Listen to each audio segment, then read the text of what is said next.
Welcome back. Now I'm going to talk about something called the RLC Parallel Circuit, where we have a resistor, an inductor, and a capacitor all in parallel. And we're going to do some nodal analysis around the point Vx, and we're just going to say that all the currents are going out of that node. So if we write a nodal equation, we would just have no current going in.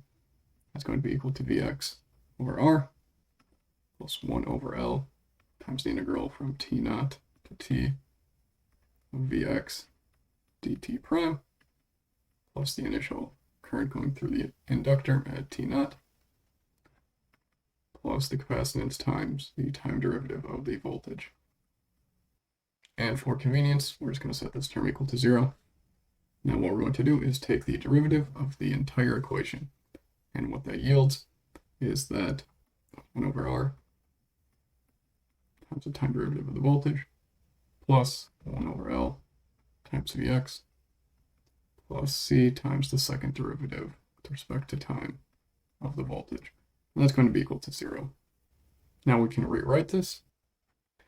And from our knowledge of differential equations, we can set up the following equation. And what we get for the solution is that lambda is equal to minus 1 over 2 RC plus or minus square root 1 divided by 2 RC squared minus 1 divided by LC.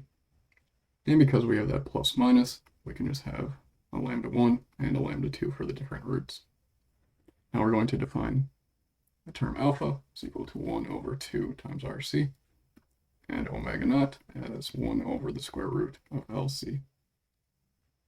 And this alpha term is our damping coefficient, and this omega naught will be our resonant frequency term.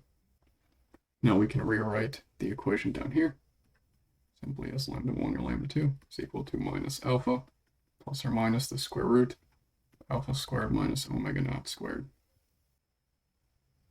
And to this, our differential equation would be solved by the following.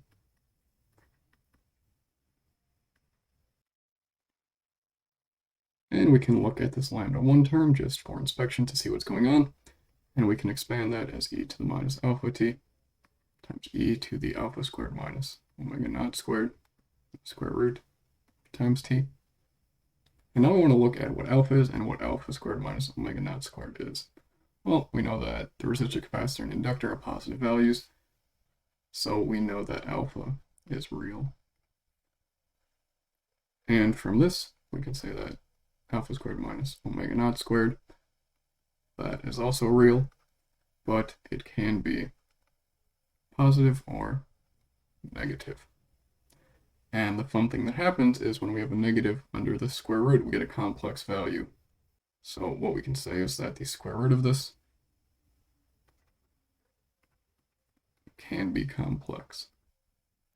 And to see what happens if we have a complex root, we have 3 conditions we can look at. The first one, that alpha is greater than omega naught, which means this square root inside of it is just positive.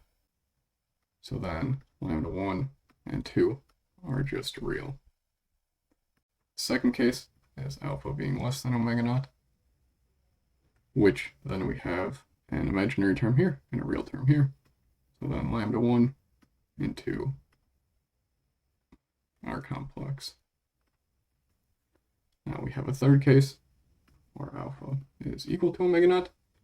And what this tells us, well, the square root just goes to 0. So lambda 1 is equal to lambda 2, and we can just call that lambda. So for case 1, we call that overdamped. For case 2, we call that underdamped. And for case 3, we have a critical damp.